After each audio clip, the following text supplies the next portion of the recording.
옛날 아주 먼 옛날 깊은 산과 푸른 바다가 맞닿은 동해안의 작은 어촌 마을, 해송마을에 돌쇠라는 순박한 머슴이 살았습니다. 돌쇠는 어린 나이에 부모를 여의고 홀로 남겨졌습니다. 마을 어귀에 노 양반댁으로 맡겨진 돌쇠는 비록 따뜻한 가족의 정은 모르고 자랐지만 심성이 착하고 굳세었습니다. 양반댁에서는 온갖 굳은 일을 도맡아 했지만 불평 한마디 없이 묵묵히 일했습니다. 타고난 힘도 장사인데다 성실하기까지 하여 주인집 노 양반의 칭찬이 끊이지 않았습니다. 돌쇠는 고된 머슴살이 속에서도 늘 웃음을 잃지 않았습니다. 맑은 하늘을 올려다보거나 파도치는 바다를 바라볼 때면 가슴속 깊은 곳에서 희망이 샘솟는 듯 했습니다. 그러던 어느 해, 해송 마을에 흉년이 들고 노 양반 댁마저 기울기 시작했습니다. 설상가상으로 집안의 불미스러운 일까지 겹치면서 결국 노 양반 댁은 몰락하고 말았습니다. 하루아침에 돌쇠는 길거리에 나앉게 되었습니다. 막막한 심정에 휩싸인 돌쇠는 며칠을 시름시름 앓았습니다. 하지만 이대로 주저앉을 수는 없었습니다. 돌쇠는 새로운 일자리를 찾아 떠나기로 결심했습니다. 정든 해송 마을을 뒤로하고 무작정 큰 도시 한양으로 향했습니다. 한양으로 가는 길은 멀고도 험했습니다. 산을 넘고 물을 건너 며칠을 걸었을까 돌쇠는 충청도의 한 바닷가 마을 군산에 도착했습니다. 해는 뉘엿뉘엿 서산으로 기울고 배에서는 꼬르륵 소리가 요란하게 울었습니다. 군산은 꽤 번성한 항구 도시였습니다. 돌쇠는 마을에서 제일 크고 으리으리해 보이는 기와집 대문 앞에서 망설이다 용기를 내어 문고리를 두드렸습니다. 계십니까? 지나가던 길손인데 혹시 하룻밤만 묵어갈 수 있을까요? 누구냐? 곧이어 굳게 닫힌 대문이 삐걱 열리더니 험상궂은 인상의 사내가 퉁명스럽게 물었습니다. 무슨 일로 찾아왔느냐? 저는 해송 마을에서 머슴살이 하던 돌쇠라고 합니다. 한양으로 가는 길에 날이 저물어 염치 없지만 하룻밤만 묵어가도 될는지. 돌쇠는 최대한 공손하게 말했습니다. 사내는 돌쇠를 위아래로 훑어보더니 코웃음을 쳤습니다. 흥, 거렁뱅이 같은 놈이 네 집 문턱을 넘보느냐? 어서 썩 꺼지지 못할까? 사내가 문을 쾅 닫으려는 순간 안에서 날카로운 여자의 목소리가 들려왔습니다. 잠깐. 거기 누구냐? 문 열어라. 방금 전과는 전혀 다른 콧대 높은 목소리였습니다. 사내는 움찔하며 황급히 문을 활짝 열었습니다. 화려한 비단옷을 입은 여인이 싸늘한 표정으로 서 있었습니다. 그녀가 바로 이 집 안주인 박태평이라는 거상의 여동생이자 젊은 과부인 미나 씨였습니다. 미나 씨는 오빠 박태평 덕분에 호화로운 생활을 누리고 있었지만 성격은 몹시 괴팍하고 심술궂었습니다. 젊은 나이에 남편을 잃고 과부가 되었지만 슬픔에 잠기기보다는 오빠 집에서 안방마님처럼 군림하며 사치스러운 생활을 즐겼습니다. 마을 사람들은 그녀의 횡포에 혀를 내두르며 감히 눈도 제대로 마주치지 못했습니다. 미나 씨는 돌쇠를 아래 위로 훑어보더니 퉁명스럽게 말했습니다. 객은 어디서 왔느냐? 예, 저는 해송 마을에서 왔습니다. 머슴이라고? 흥, 꼴이 꽤 튼튼해 보이는구나. 우리 집 하인들은 죄다 군뱅이 같아서 답답하던 참인데. 미나 씨는 음흉한 미소를 지으며 말했습니다.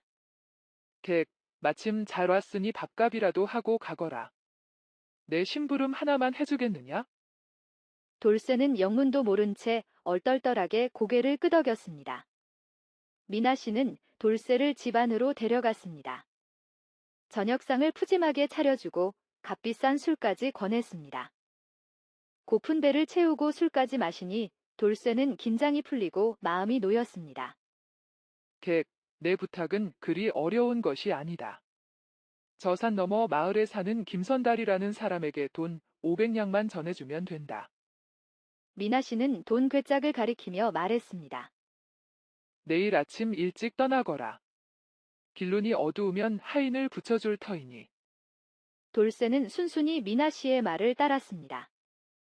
술 기운에 정신이 몽롱했지만 왠지 모르게 불안한 기분이 들었습니다. 하지만 미나 씨의 친절한 태도에 경계를 풀고 말았습니다. 다음 날 아침, 미나 씨는 돌쇠에게 아침밥을 푸짐하게 차려주고 하인 봉필을 시켜 산길을 안내하게 했습니다. 봉필은 험한 산길을 앞장서서 걸으며 쉴 새 없이 김선달에 대한 험담을 늘어놓았습니다. 그 김선달이라는 자는 아주 악독한 놈입니다요. 돈을 빌려가면 갚을 생각도 않고 오히려 큰 소리를 친다지 뭡니까? 아쉽게서도 골머리를 앓고 계시다오. 봉필의 말을 들으니 돌쇠는 김선달이라는 자가 더욱 미심쩍었습니다. 한참을 걷던 중 봉필은 갑자기 배가 아프다며 꾀병을 부렸습니다. 아이고, 배야. 저는 도저히 더 못 가겠습니다. 객께서 혼자 김선달 댁에 다녀오시는 게 어떻겠습니까? 봉필은 길가에 쓰러지듯 주저앉았습니다.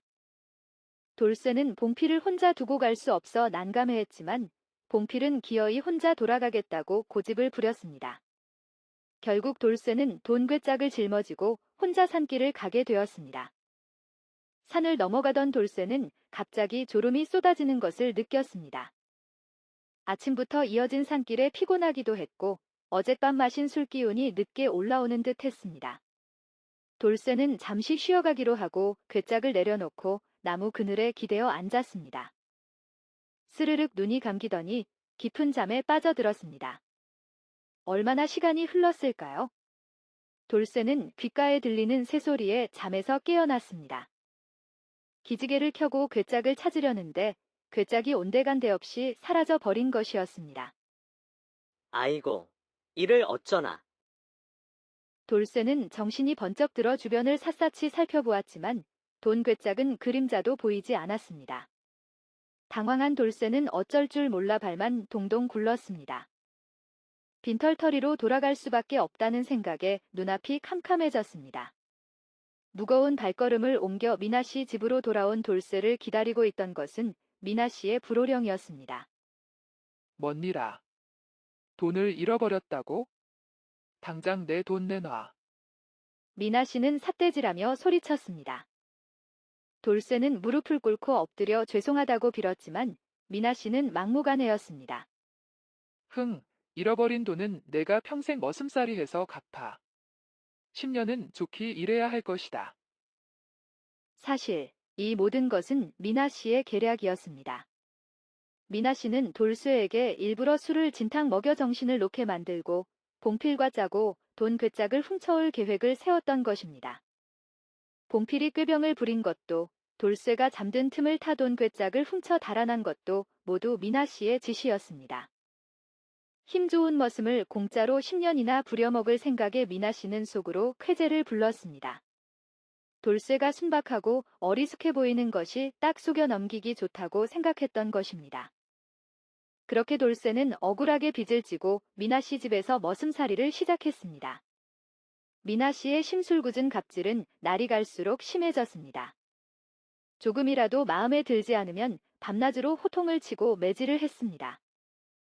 돌쇠는 하루하루 고통스러운 나날을 보냈습니다. 머슴. 장작이 이게 다냐? 당장 안채마당에 장작을 가득 채워놓거라. 미나 씨의 고함 소리가 하루에도 몇 번씩 울려 퍼졌습니다. 한 달 후, 박태평의 무역선이 먼 나라로 떠나게 되었습니다. 박태평은 집안에 볼 일이 있어 직접 가지 못하고 대신 믿음직한 행수에게 배를 맡겼습니다. 출항을 며칠 앞두고 박태평은 돌쇠를 불렀습니다. 돌쇠야, 네가 고생이 많다. 이번에 배가 먼 나라로 가게 되었는데 너도 함께 가서 구경이나 실컷 하고 오너라. 돌쇠는 뜻밖의 호의에 감사하며 고개를 숙였습니다. 그런데 미나 씨도 갑자기 배에 함께 타겠다고 나섰습니다. 오라버니, 저도 무역 공부를 해야 하지 않겠어요? 먼 나라 물정도 알아야 앞으로 오라버니를 도울 수 있지요. 속으로는 먼 나라의 화려한 물건들을 구경하고 사치품을 맘껏 쇼핑할 생각에 들떠 있었습니다. 박태평은 여동생의 갑작스러운 제안에 당황했지만 워낙 고집센 동생인지라 말릴 엄두를 내지 못했습니다. 결국 미나 씨도 배에 오르게 되었습니다. 배는 순풍에 돛을 달고 푸른 바다를 향해 나아갔습니다.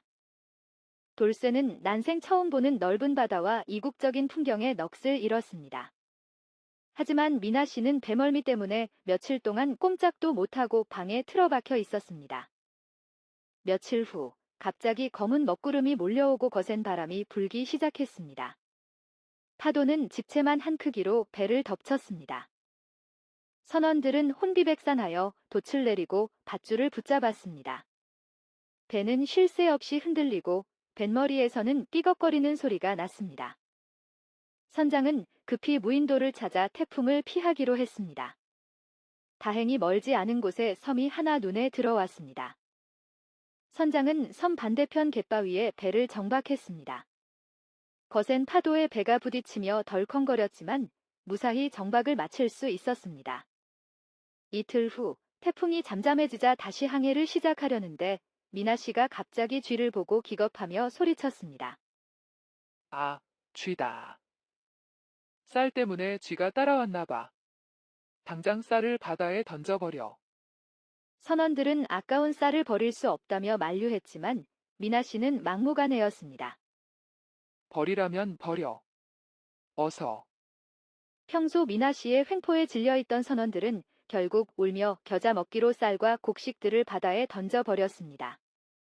그러나 쌀을 버린 직후 다시 거센 태풍이 몰아치더니 배는 암초에 부딪혀 굉음을 내며 침몰하고 말았습니다. 배에 타고 있던 사람들은 모두 바다에 빠졌습니다. 선원들은 필사적으로 헤엄쳐 섬으로 올라가려 했지만 거센 파도에 휩쓸려 하나둘씩 사라져 갔습니다. 미나 씨도 비명을 지르며 물속으로 가라앉았습니다. 돌쇠는 정신을 잃고 바다에 떠밀려 갔습니다. 얼마나 시간이 흘렀을까요? 돌쇠는 눈을 떠보니 하얀 백사장에 쓰러져 있었습니다. 여기가 어디지? 무인도잖아. 주위를 둘러보니 배는 산산조각이 나 해변에 흩어져 있었고 사람들의 모습은 보이지 않았습니다. 그때 저 멀리 해변에서 미나 씨가 비틀거리며 걸어오는 것이 보였습니다. 아씨. 아씨. 돌쇠는 기쁜 마음에 미나 씨에게 달려갔습니다. 머슴. 우리 둘만 살아남은 것 같아요. 미나 씨는 절망적인 표정으로 하늘을 올려다보았습니다. 육지에서는 호화로운 생활을 누리던 안방마님이었지만 무인도에 홀로 남겨지자 어찌할 바를 몰랐습니다. 무인도에서 살아남기 위해 돌쇠는 정신을 차리고 주변을 살폈습니다. 다행히 섬에는 나무가 많았고 열매도 주렁주렁 열려 있었습니다. 돌쇠는 나무에 올라 열매를 따왔습니다. 평생 하녀들의 손길만 받아왔던 미나 씨는 열매 하나 딸 줄 몰랐습니다. 머슴, 열매 좀 줘봐. 미나 씨는 여전히 명령조로 말했습니다. 열매는 제가 땄으니 아씨께서 드실 것은 아씨께서 직접 따 드십시오. 돌쇠는 씁쓸하게 웃으며 대답했습니다. 뭐라? 내가 지금 누구에게 말하는 것이냐? 미나 씨는 여전히 머슴에게 갑질을 하려 했습니다. 하지만 돌쇠는 단호했습니다. 육지에서는 아씨의 머슴이었지만 이곳은 무인도입니다. 여기서 누가 누구의 머슴입니까? 먹고 싶으면 스스로 구하십시오. 돌쇠의 단호한 태도에 미나 씨는 아무 말도 하지 못하고 굶주림에 떨 수밖에 없었습니다. 무인도에서는 육지에서의 신분과 권력이 아무 소용없다는 것을 깨달은 것입니다. 다음 날 돌쇠는 해변에서 먹을 것을 찾다가 기절한 봉피를 발견했습니다. 놀랍게도 그는 과거 미나 씨의 사주를 받고 돈 괴짝을 훔쳤던 바로 그 하인이었습니다. 돌쇠는 봉필을 동굴로 옮겨 정성껏 간호했지만 봉필은 숨을 거두기 직전 돌쇠에게 모든 사실을 고백했습니다. 머슴아. 사실은 내가 돈 괴짝을 훔쳤다. 아씨. 명령이었다. 봉필의 고백에 돌쇠는 분노와 배신감에 몸을 떨었습니다. 순박했던 돌쇠도 미나 씨의 악랄한 계략에 치를 떨었습니다. 그때부터 돌쇠는 미나 씨에게 철저히 냉담하게 대했습니다. 최소한의 먹을 것만 나눠주고 말도 섞지 않았습니다. 미나 씨는 굶주림과 외로움에 지쳐 점점 초췌해져 갔습니다. 어느 날 해변으로 낡은 솥단지가 떠내려왔습니다. 배에서 싣고 왔던 솥단지였습니다. 돌쇠는 솥단지를 주워와 땔감을 모아 불을 피우고 직접 만든 작살로 물고기를 잡고 더들로와 토끼를 잡았습니다. 솥에 물을 끓여 토끼고기를 삶고 물고기를 구워 저녁 식사를 준비했습니다. 무인도에 와서 처음으로 제대로 된 음식을 해 먹는 것이었습니다. 고소한 냄새가 풍겨오자 미나 씨는 굶주린 배를 움켜쥐고 돌쇠에게 다가갔습니다. 머슴, 나도 고기 좀 주면 안 되겠니? 돌쇠는 냉정하게 고개를 저었습니다. 드릴 고기가 없습니다. 아씨께서 직접 잡아 드십시오. 미나 씨는 서러움에 눈물을 글썽였지만 돌쇠는 눈길조차 주지 않았습니다. 육지에서 머슴을 하찮게 여기던 미나 씨는 이제 철저히 혼자가 되었습니다. 밤이 되자 비바람이 몰아쳤습니다. 돌쇠는 미리 찾아둔 동굴로 몸을 피했고 미나 씨도 따라 들어가려 했습니다. 아씨는 들어오지 마십시오. 이 동굴은 제가 찾았습니다. 제발, 들여보내줘. 이러다 얼어 죽을지도 몰라. 미나 씨는 애원하며 두 손을 모아 빌었습니다. 돌쇠는 잠시 고민하다가 입을 열었습니다. 아씨, 아직도 제가 머슴으로 보이십니까? 아, 아니, 도련님, 제발, 동굴에서 하룻밤만 묵게 해주세요. 미나 씨가 존댓말을 쓰자 돌쇠는 못 이기는 척 동굴 안으로 들여보내 주었습니다. 좁은 동굴 안에서 밤을 보내게 된 두 사람 사이에는 미묘한 기류가 흘렀습니다. 미나 씨는 처음으로 돌쇠를 도련님이라고 불렀습니다. 권력과 재물로 사람을 하대하던 안방마님은 사라지고 굶주림과 추위에 떨며 연약한 여인의 모습으로 변해 있었습니다. 다음 날부터 미나 씨는 돌쇠를 도련님 뒤라 부르며 굽실거렸습니다. 돌쇠는 겨우 목숨만 부지할 정도로만 먹을 것을 나눠주었고 미나 씨는 극심한 굶주림에 시달렸습니다. 육지에서 그토록 탐내던 보석과 사치품은 무인도에서 아무 쓸모가 없다는 것을 깨달은 미나 씨는 허탈감에 휩싸였습니다. 진정한 가치는 생존 그 자체라는 것을 뼈저리게 느끼게 된 것입니다. 어느 날 미나 씨는 해변을 걷다가 파도에 밀려온 쌀가마니를 발견했습니다. 과거 자신이 바다에 버리라고 했던 바로 그 쌀가마니였습니다. 가마니는 터져 있었지만 안에는 약간의 쌀이 남아 있었습니다. 미나 씨는 쌀을 움켜쥐고 감격의 눈물을 흘렸습니다. 쌀은 바닷물에 젖었졌지만 굶주림에 지친 미나 씨는 쌀을 씻어 억지로 삼켰습니다. 그 순간 지난날의 잘못이 주마등처럼 스쳐 지나갔습니다. 자신의 경솔한 행동이 배를 침몰시키고 수많은 사람들을 죽음으로 몰아넣었다는 죄책감에 괴로워했습니다. 그때 멀리서 돌쇠가 다가오는 것을 본 미나 씨는 서러움에 북받쳐 울음을 터뜨렸습니다. 도련님, 제가 잘못했어요. 흐흐흐. 미나 씨의 울음소리에 돌쇠는 마음이 흔들렸습니다. 아무리 미운 미나 씨였지만 굶주림에 눈물 흘리는 모습을 보니 치근한 마음이 들었습니다. 내가 너무 심했나? 돌쇠는 미나 씨에게 다가가 조용히 어깨를 감싸 안았습니다. 차가운 바람 속에서 두 사람은 서로의 온기에 기대어 한동안 말없이 눈물을 흘렸습니다. 며칠 후 미나 씨는 먹을 것을 찾아 산에 오르다 절벽에서 발을 헛디뎌 나무뿌리에 매달리는 신세가 되었습니다. 으아, 살려주세요. 비명을 들은 돌쇠는 급히 달려와 절벽 아래 매달린 미나 씨를 발견했습니다. 돌쇠는 주저없이 손을 내밀어 미나 씨를 끌어올렸습니다. 미나 씨는 돌쇠의 품에 안겨 엉엉 울었습니다. 죽음의 문턱에서 자신을 구해준 돌쇠에게 진심으로 감사했습니다. 절벽에서 떨어진 미나 씨는 다리에 상처를 입었습니다. 돌쇠는 미나 씨를 동굴로 업고 가 해변에서 주운 갑오징어 뼈를 갈아 상처에 발라주고 옷을 찢어 붕대를 감아주었습니다.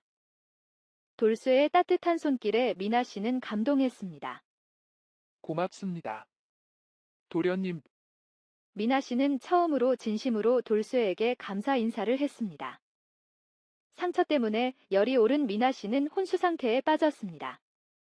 돌쇠는 약초를 구해 솥에 끓여 약물을 만들었습니다. 하지만 의식이 없는 미나 씨에게 약을 먹일 방법이 없었습니다. 고민 끝에 돌쇠는 자신의 입에 약물을 머금고 미나 씨의 입에 약을 넣어 먹였습니다. 밤새 정성껏 간호한 덕분에 미나 씨는 조금씩 안정을 되찾았습니다. 얼마 후 미나 씨는 깨어났습니다. 저 솥에 있는 것은 무엇인가요? 아씨께서 열이 심하셔서 약초를 끓여 먹였습니다. 제가 육지에서 도련님을 얼마나 괴롭혔는데 저를 살려주시다니 고맙습니다. 솔직히 아씨가 밉기도 했지만 죽어가는 사람을 외면할 수는 없었습니다. 돌쇠의 진심 어린 말에 미나 씨는 눈물을 글썽였습니다. 미나 씨는 돌쇠의 진심에 감동하여 그동안의 잘못을 뉘우쳤습니다. 그리고 돌쇠에게 돈 괴짝 사건의 전말을 고백하며 용서를 빌었습니다. 도련님, 사실은 제가 도련님을 머슴으로 부려먹으려고 계략을 꾸며 돈을 훔치게 했어요.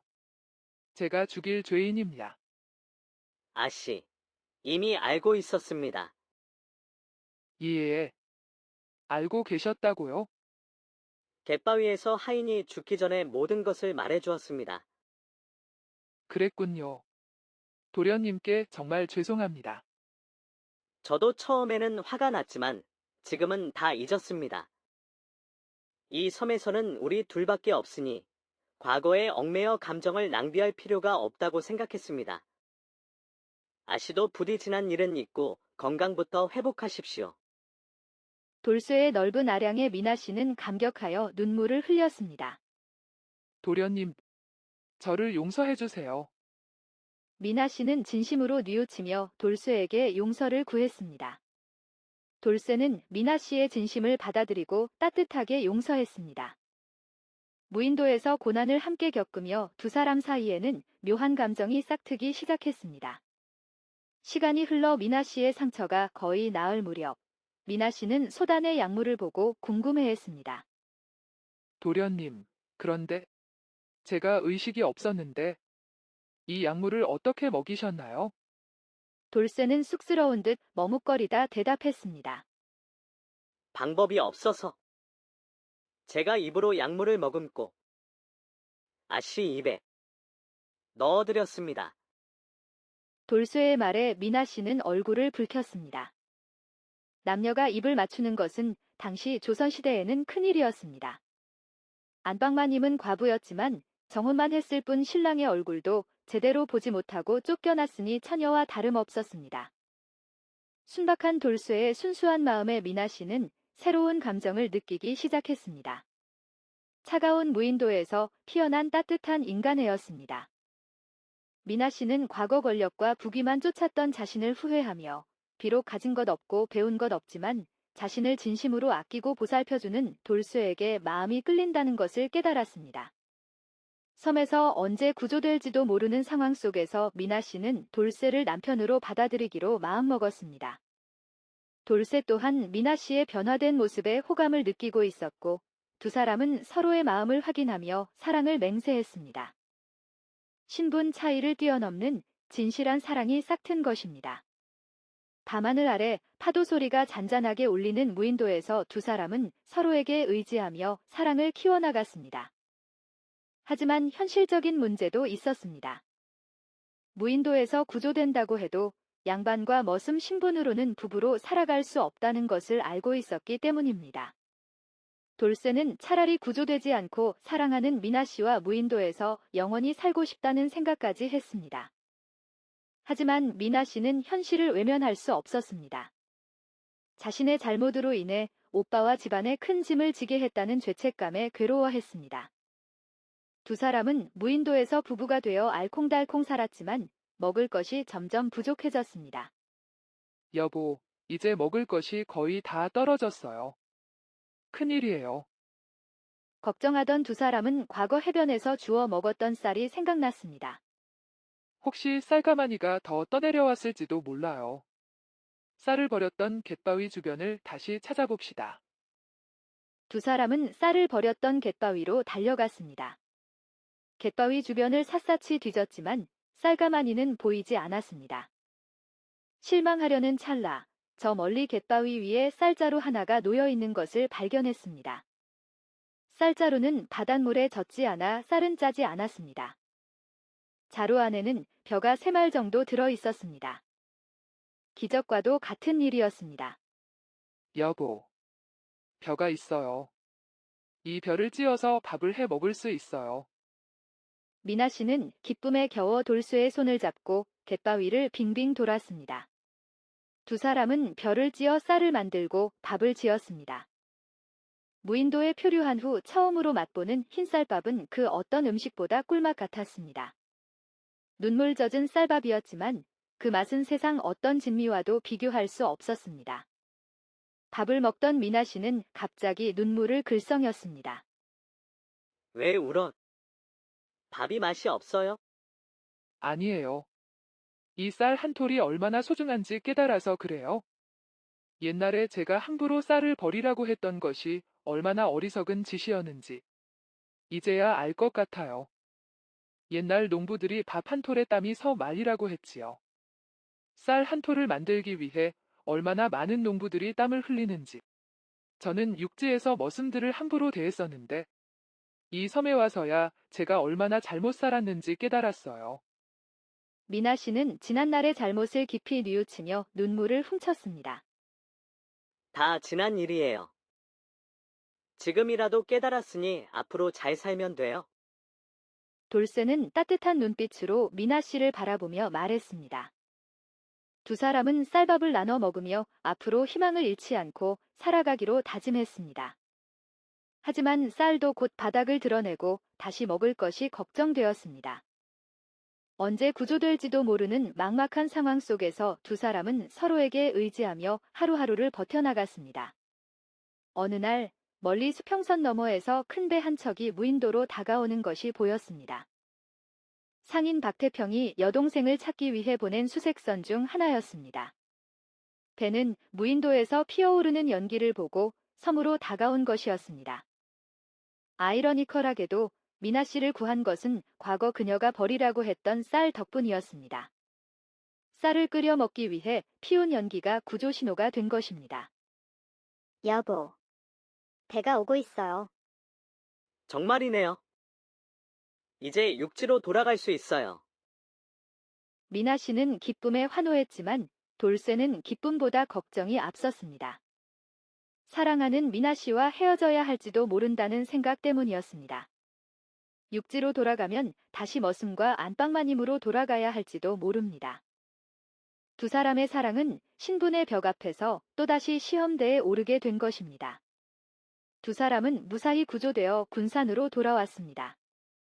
박태평은 여동생이 살아 돌아온 것에 기뻐했지만 곧 미나 씨에게서 충격적인 고백을 듣게 되었습니다. 미나 씨는 박태평에게 무인도에서 돌쇠와 부부가 되었다고 털어놓았습니다. 세상에. 아무리 무인도에 있었다지만 천한 머슴과 부부가 되다니. 제정신이냐? 박태평은 체면과 가문을 생각하며 극렬하게 반대했습니다. 오라버니, 저는 서방님과 영원히 함께 할 거예요. 미나 씨의 강경한 태도에 돌쇠는 감동했습니다.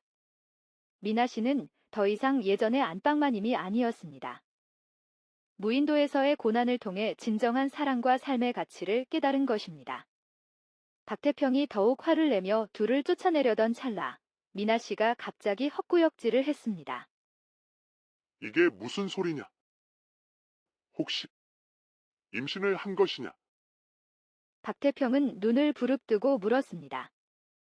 미나 씨는 얼굴을 붉히며 수줍게 고개를 끄덕였습니다.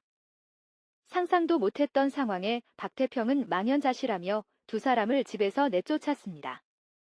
하지만 속으로는 이미 임신한 여동생을 차마 내칠 수 없다는 것을 알고 있었습니다.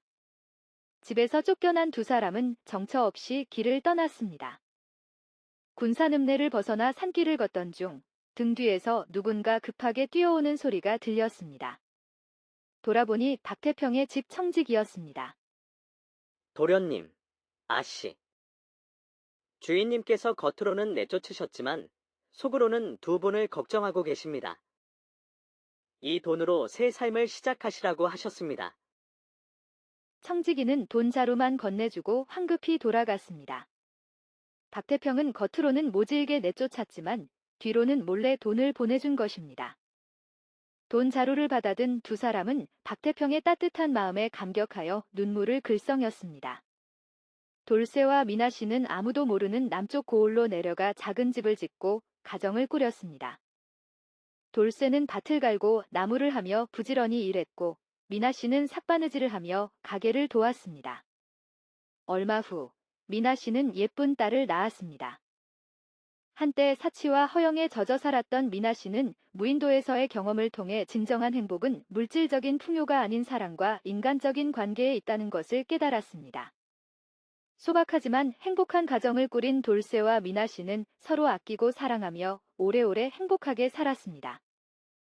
해송 마을의 순박한 머슴 돌쇠와 군산 안방마님 미나 씨의 사랑 이야기는 먼 훗날까지 사람들의 입에서 입으로 전해져 내려왔습니다. 옛날 아주 먼 옛날 깊은 산과 푸른 바다가 맞닿은 동해안의 작은 어촌 마을 해송 마을에 돌쇠라는 순박한 머슴이 살았습니다. 돌쇠는 어린 나이에 부모를 여의고 홀로 남겨졌습니다. 마을 어귀에 노 양반댁으로 맡겨진 돌쇠는 비록 따뜻한 가족의 정은 모르고 자랐지만 심성이 착하고 굳세었습니다. 양반댁에서는 온갖 굳은 일을 도맡아 했지만 불평 한마디 없이 묵묵히 일했습니다.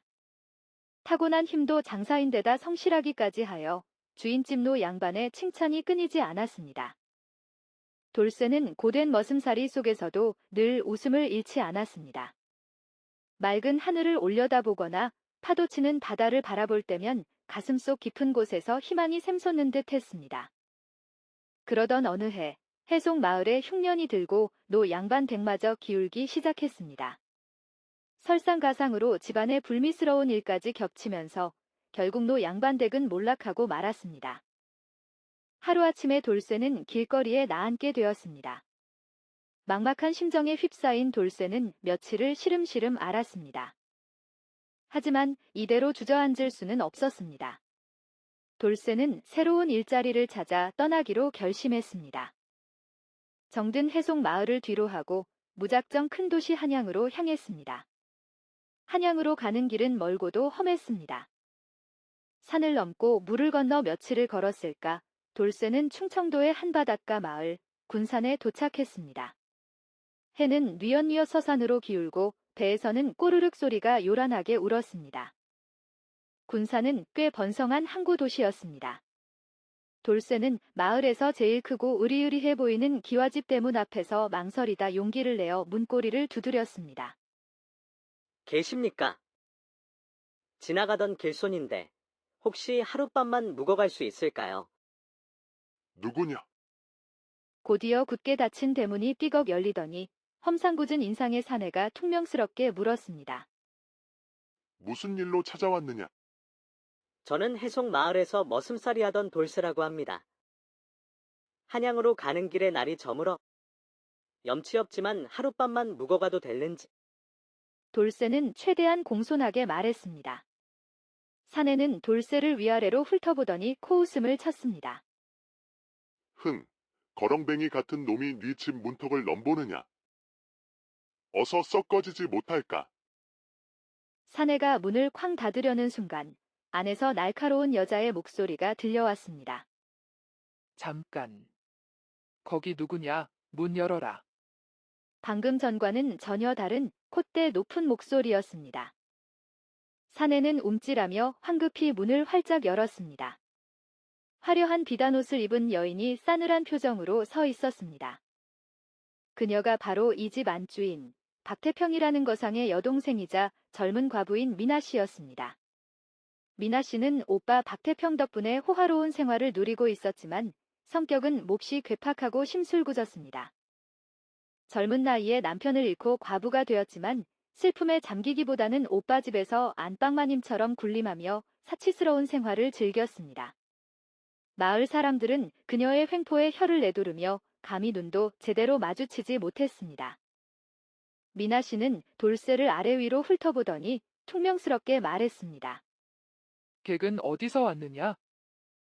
예, 저는 해송 마을에서 왔습니다. 머슴이라고? 꼴이 꽤 튼튼해 보이는구나. 우리 집 하인들은 죄다 군뱅이 같아서 답답하던 참인데. 미나 씨는 음흉한 미소를 지으며 말했습니다. 객, 마침 잘 왔으니 밥값이라도 하고 가거라. 내 심부름 하나만 해주겠느냐? 돌쇠는 영문도 모른 채 얼떨떨하게 고개를 끄덕였습니다. 미나 씨는 돌쇠를 집 안으로 데려갔습니다. 저녁상을 푸짐하게 차려주고 값비싼 술까지 권했습니다. 고픈 배를 채우고 술까지 마시니 돌쇠는 긴장이 풀리고 마음이 놓였습니다. 객, 내 부탁은 그리 어려운 것이 아니다. 저 산 너머 마을에 사는 김선달이라는 사람에게 돈 500냥만 전해주면 된다. 미나 씨는 돈 괴짝을 가리키며 말했습니다. 내일 아침 일찍 떠나거라. 길눈이 어두우면 하인을 붙여줄 터이니. 돌쇠는 순순히 미나 씨의 말을 따랐습니다. 술 기운에 정신이 몽롱했지만 왠지 모르게 불안한 기분이 들었습니다. 하지만 미나 씨의 친절한 태도에 경계를 풀고 말았습니다. 다음 날 아침, 미나 씨는 돌쇠에게 아침밥을 푸짐하게 차려주고 하인 봉필을 시켜 산길을 안내하게 했습니다. 봉필은 험한 산길을 앞장서서 걸으며 쉴 새 없이 김선달에 대한 험담을 늘어놓았습니다. 그 김선달이라는 자는 아주 악독한 놈입니다요. 돈을 빌려가면 갚을 생각도 않고 오히려 큰 소리를 친다지 뭡니까? 아쉽게서도 골머리를 앓고 계시다오. 봉필의 말을 들으니 돌쇠는 김선달이라는 자가 더욱 미심쩍었습니다. 한참을 걷던 중 봉필은 갑자기 배가 아프다며 꾀병을 부렸습니다. 아이고, 배야. 저는 도저히 더 못 가겠습니다. 객께서 혼자 김선달 댁에 다녀오시는 게 어떻겠습니까? 봉필은 길가에 쓰러지듯 주저앉았습니다. 돌쇠는 봉필을 혼자 두고 갈 수 없어 난감해했지만 봉필은 기어이 혼자 돌아가겠다고 고집을 부렸습니다. 결국 돌쇠는 돈 괴짝을 짊어지고 혼자 산길을 가게 되었습니다. 산을 넘어가던 돌쇠는 갑자기 졸음이 쏟아지는 것을 느꼈습니다. 아침부터 이어진 산길에 피곤하기도 했고 어젯밤 마신 술 기운이 늦게 올라오는 듯 했습니다. 돌쇠는 잠시 쉬어가기로 하고 괴짝을 내려놓고 나무 그늘에 기대어 앉았습니다. 스르륵 눈이 감기더니 깊은 잠에 빠져들었습니다. 얼마나 시간이 흘렀을까요? 돌쇠는 귓가에 들리는 새소리에 잠에서 깨어났습니다. 기지개를 켜고 괴짝을 찾으려는데 괴짝이 온데간데 없이 사라져 버린 것이었습니다. 아이고, 이를 어쩌나. 돌쇠는 정신이 번쩍 들어 주변을 샅샅이 살펴보았지만 돈 괴짝은 그림자도 보이지 않았습니다. 당황한 돌쇠는 어쩔 줄 몰라 발만 동동 굴렀습니다. 빈털터리로 돌아갈 수밖에 없다는 생각에 눈앞이 캄캄해졌습니다. 무거운 발걸음을 옮겨 미나 씨 집으로 돌아온 돌쇠를 기다리고 있던 것은 미나 씨의 불호령이었습니다. 뭔일아? 돈을 잃어버렸다고? 당장 내 돈 내놔. 미나 씨는 삿대질하며 소리쳤습니다. 돌쇠는 무릎을 꿇고 엎드려 죄송하다고 빌었지만 미나 씨는 막무가내였습니다. 잃어버린 돈은 내가 평생 머슴살이 해서 갚아. 10년은 좋게 일해야 할 것이다. 사실 이 모든 것은 미나 씨의 계략이었습니다. 미나 씨는 돌쇠에게 일부러 술을 진탕 먹여 정신을 놓게 만들고 봉필과 짜고 돈 괴짝을 훔쳐올 계획을 세웠던 것입니다. 봉필이 꾀병을 부린 것도 돌쇠가 잠든 틈을 타 돈 괴짝을 훔쳐 달아난 것도 모두 미나 씨의 지시였습니다. 힘 좋은 머슴을 공짜로 10년이나 부려먹을 생각에 미나 씨는 속으로 쾌재를 불렀습니다. 돌쇠가 순박하고 어리숙해 보이는 것이 딱 속여 넘기기 좋다고 생각했던 것입니다. 그렇게 돌쇠는 억울하게 빚을 지고 미나 씨 집에서 머슴살이를 시작했습니다. 미나 씨의 심술궂은 갑질은 날이 갈수록 심해졌습니다. 조금이라도 마음에 들지 않으면 밤낮으로 호통을 치고 매질을 했습니다. 돌쇠는 하루하루 고통스러운 나날을 보냈습니다. 머슴. 장작이 이게 다냐. 당장 안채마당에 장작을 가득 채워놓거라. 미나 씨의 고함 소리가 하루에도 몇 번씩 울려 퍼졌습니다. 한 달 후, 박태평의 무역선이 먼 나라로 떠나게 되었습니다. 박태평은 집안에 볼 일이 있어 직접 가지 못하고 대신 믿음직한 행수에게 배를 맡겼습니다. 출항을 며칠 앞두고 박태평은 돌쇠를 불렀습니다. 돌쇠야, 네가 고생이 많다. 이번에 배가 먼 나라로 가게 되었는데 너도 함께 가서 구경이나 실컷 하고 오너라. 돌쇠는 뜻밖의 호의에 감사하며 고개를 숙였습니다. 그런데 미나 씨도 갑자기 배에 함께 타겠다고 나섰습니다. 오라버니, 저도 무역 공부를 해야 하지 않겠어요? 먼 나라 물정도 알아야 앞으로 오라버니를 도울 수 있지요. 속으로는 먼 나라의 화려한 물건들을 구경하고 사치품을 맘껏 쇼핑할 생각에 들떠 있었습니다. 박태평은 여동생의 갑작스러운 제안에 당황했지만 워낙 고집센 동생인지라 말릴 엄두를 내지 못했습니다. 결국 미나 씨도 배에 오르게 되었습니다. 배는 순풍에 돛을 달고 푸른 바다를 향해 나아갔습니다. 돌쇠는 난생 처음 보는 넓은 바다와 이국적인 풍경에 넋을 잃었습니다. 하지만 미나 씨는 배멀미 때문에 며칠 동안 꼼짝도 못하고 방에 틀어박혀 있었습니다. 며칠 후 갑자기 검은 먹구름이 몰려오고 거센 바람이 불기 시작했습니다. 파도는 집채만 한 크기로 배를 덮쳤습니다. 선원들은 혼비백산하여 돛을 내리고 밧줄을 붙잡았습니다. 배는 쉴 새 없이 흔들리고 뱃머리에서는 삐걱거리는 소리가 났습니다. 선장은 급히 무인도를 찾아 태풍을 피하기로 했습니다. 다행히 멀지 않은 곳에 섬이 하나 눈에 들어왔습니다. 선장은 섬 반대편 갯바위에 배를 정박했습니다. 거센 파도에 배가 부딪히며 덜컹거렸지만 무사히 정박을 마칠 수 있었습니다. 이틀 후 태풍이 잠잠해지자 다시 항해를 시작하려는데 미나 씨가 갑자기 쥐를 보고 기겁하며 소리쳤습니다. 아, 쥐다. 쌀 때문에 쥐가 따라왔나 봐. 당장 쌀을 바다에 던져버려. 선원들은 아까운 쌀을 버릴 수 없다며 만류했지만 미나 씨는 막무가내였습니다. 버리라면 버려. 어서. 평소 미나 씨의 횡포에 질려있던 선원들은 결국 울며 겨자 먹기로 쌀과 곡식들을 바다에 던져버렸습니다. 그러나 쌀을 버린 직후 다시 거센 태풍이 몰아치더니 배는 암초에 부딪혀 굉음을 내며 침몰하고 말았습니다. 배에 타고 있던 사람들은 모두 바다에 빠졌습니다. 선원들은 필사적으로 헤엄쳐 섬으로 올라가려 했지만 거센 파도에 휩쓸려 하나둘씩 사라져 갔습니다. 미나 씨도 비명을 지르며 물속으로 가라앉았습니다. 돌쇠는 정신을 잃고 바다에 떠밀려 갔습니다. 얼마나 시간이 흘렀을까요? 돌쇠는 눈을 떠보니 하얀 백사장에 쓰러져 있었습니다. 여기가 어디지? 무인도잖아. 주위를 둘러보니 배는 산산조각이 나 해변에 흩어져 있었고 사람들의 모습은 보이지 않았습니다. 그때 저 멀리 해변에서 미나 씨가 비틀거리며 걸어오는 것이 보였습니다. 아씨. 아씨. 돌쇠는 기쁜 마음에 미나 씨에게 달려갔습니다. 머슴. 우리 둘만 살아남은 것 같아요. 미나 씨는 절망적인 표정으로 하늘을 올려다 보았습니다. 육지에서는 호화로운 생활을 누리던 안방마님이었지만 무인도에 홀로 남겨지자 어찌할 바를 몰랐습니다. 무인도에서 살아남기 위해 돌쇠는 정신을 차리고 주변을 살폈습니다. 다행히 섬에는 나무가 많았고 열매도 주렁주렁 열려 있었습니다. 돌쇠는 나무에 올라 열매를 따왔습니다. 평생 하녀들의 손길만 받아왔던 미나 씨는 열매 하나 딸 줄 몰랐습니다. 머슴, 열매 좀 줘봐. 미나 씨는 여전히 명령조로 말했습니다.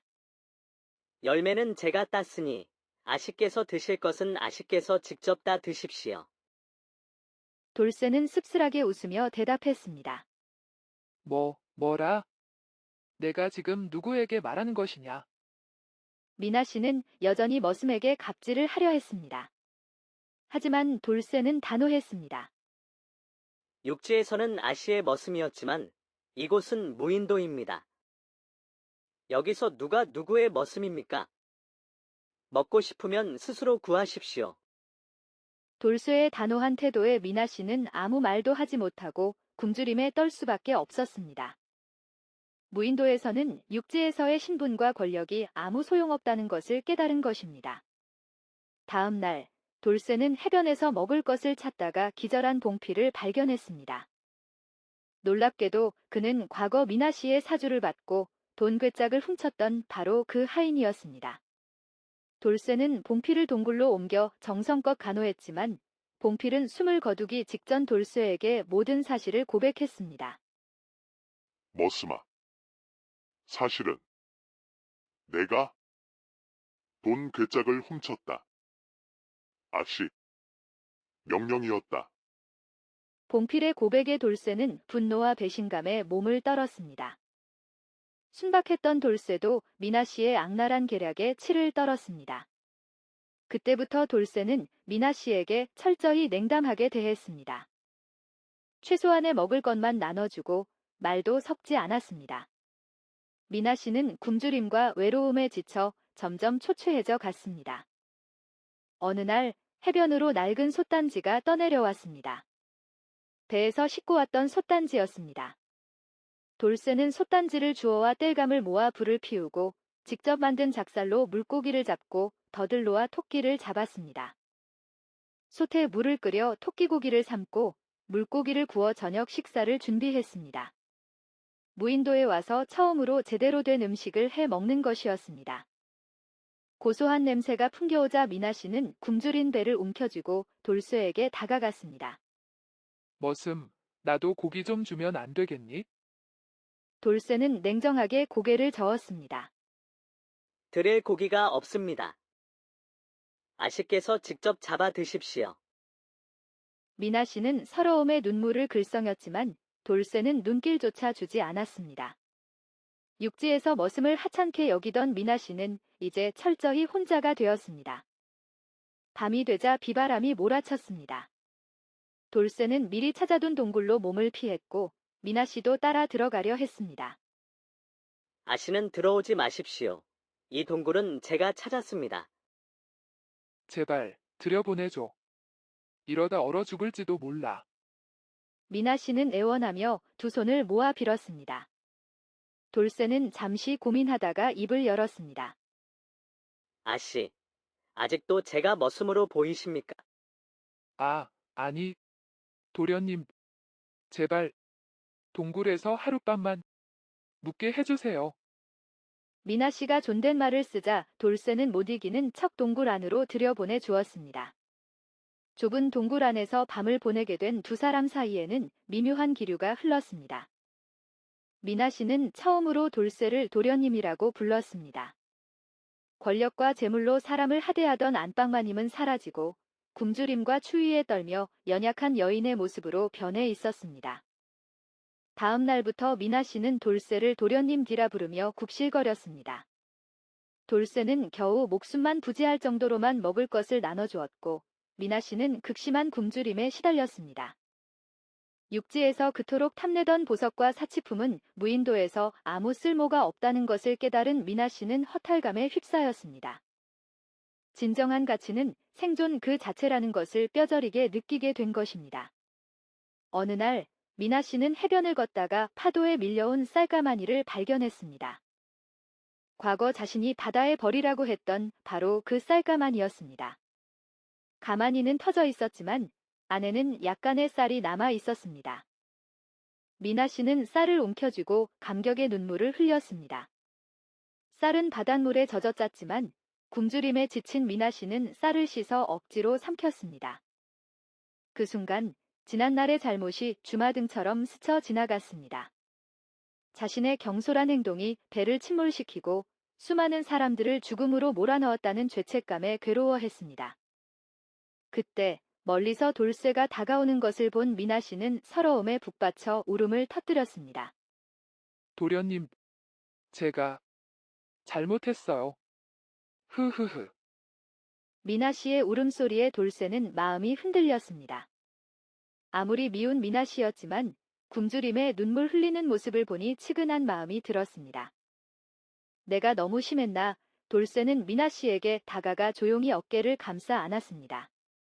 차가운 바람 속에서 두 사람은 서로의 온기에 기대어 한동안 말없이 눈물을 흘렸습니다.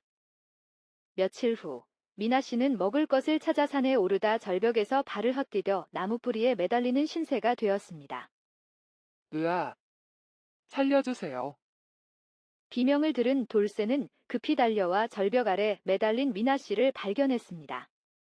돌쇠는 주저없이 손을 내밀어 미나 씨를 끌어올렸습니다. 미나 씨는 돌쇠의 품에 안겨 엉엉 울었습니다. 죽음의 문턱에서 자신을 구해준 돌쇠에게 진심으로 감사했습니다.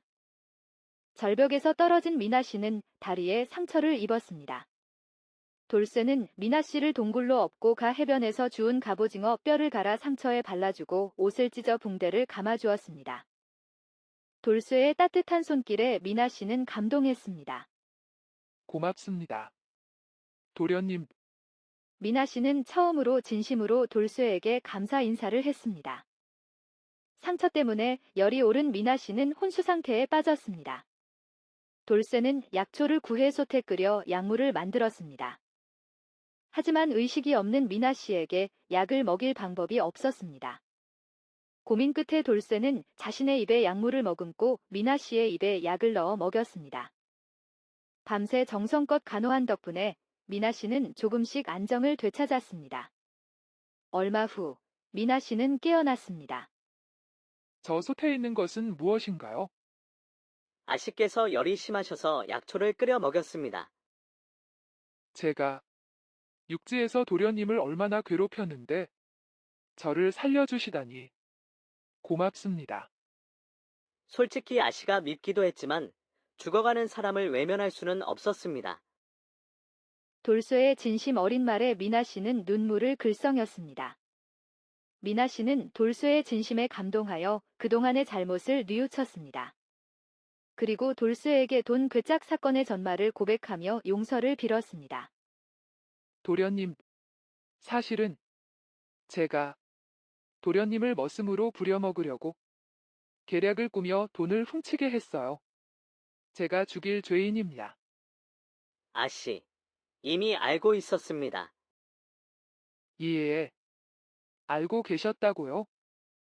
갯바위에서 하인이 죽기 전에 모든 것을 말해주었습니다. 그랬군요.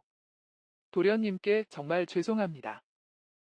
저도 처음에는 화가 났지만 지금은 다 잊었습니다.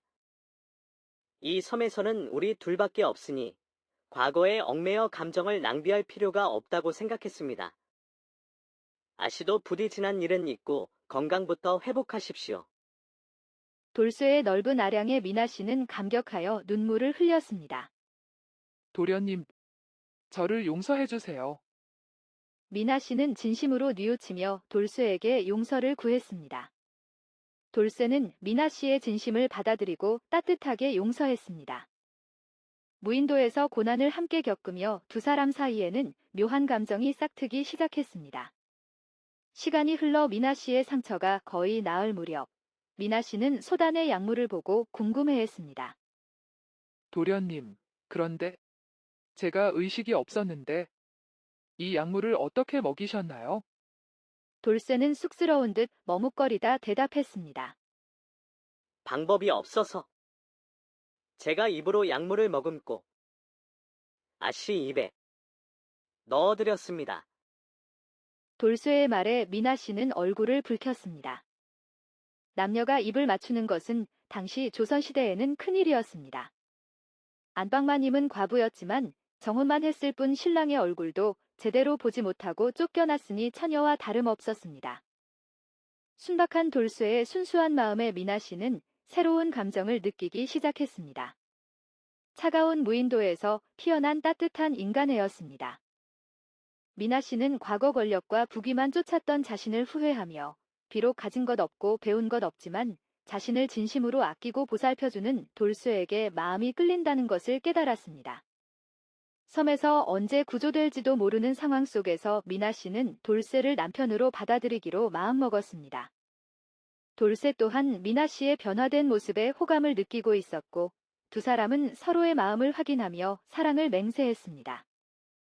신분 차이를 뛰어넘는 진실한 사랑이 싹튼 것입니다. 밤하늘 아래 파도 소리가 잔잔하게 울리는 무인도에서 두 사람은 서로에게 의지하며 사랑을 키워나갔습니다. 하지만 현실적인 문제도 있었습니다. 무인도에서 구조된다고 해도 양반과 머슴 신분으로는 부부로 살아갈 수 없다는 것을 알고 있었기 때문입니다. 돌쇠는 차라리 구조되지 않고 사랑하는 미나 씨와 무인도에서 영원히 살고 싶다는 생각까지 했습니다. 하지만 미나 씨는 현실을 외면할 수 없었습니다. 자신의 잘못으로 인해 오빠와 집안에 큰 짐을 지게 했다는 죄책감에 괴로워했습니다. 두 사람은 무인도에서 부부가 되어 알콩달콩 살았지만 먹을 것이 점점 부족해졌습니다. 여보, 이제 먹을 것이 거의 다 떨어졌어요. 큰일이에요. 걱정하던 두 사람은 과거 해변에서 주워 먹었던 쌀이 생각났습니다. 혹시 쌀가마니가 더 떠내려왔을지도 몰라요. 쌀을 버렸던 갯바위 주변을 다시 찾아봅시다. 두 사람은 쌀을 버렸던 갯바위로 달려갔습니다. 갯바위 주변을 샅샅이 뒤졌지만 쌀가마니는 보이지 않았습니다. 실망하려는 찰나, 저 멀리 갯바위 위에 쌀자루 하나가 놓여 있는 것을 발견했습니다. 쌀자루는 바닷물에 젖지 않아 쌀은 짜지 않았습니다. 자루 안에는 벼가 3말 정도 들어 있었습니다. 기적과도 같은 일이었습니다. 여보, 벼가 있어요. 이 벼를 찧어서 밥을 해 먹을 수 있어요. 미나 씨는 기쁨에 겨워 돌쇠의 손을 잡고 갯바위를 빙빙 돌았습니다. 두 사람은 벼를 찧어 쌀을 만들고 밥을 지었습니다. 무인도에 표류한 후 처음으로 맛보는 흰쌀밥은 그 어떤 음식보다 꿀맛 같았습니다. 눈물 젖은 쌀밥이었지만 그 맛은 세상 어떤 진미와도 비교할 수 없었습니다.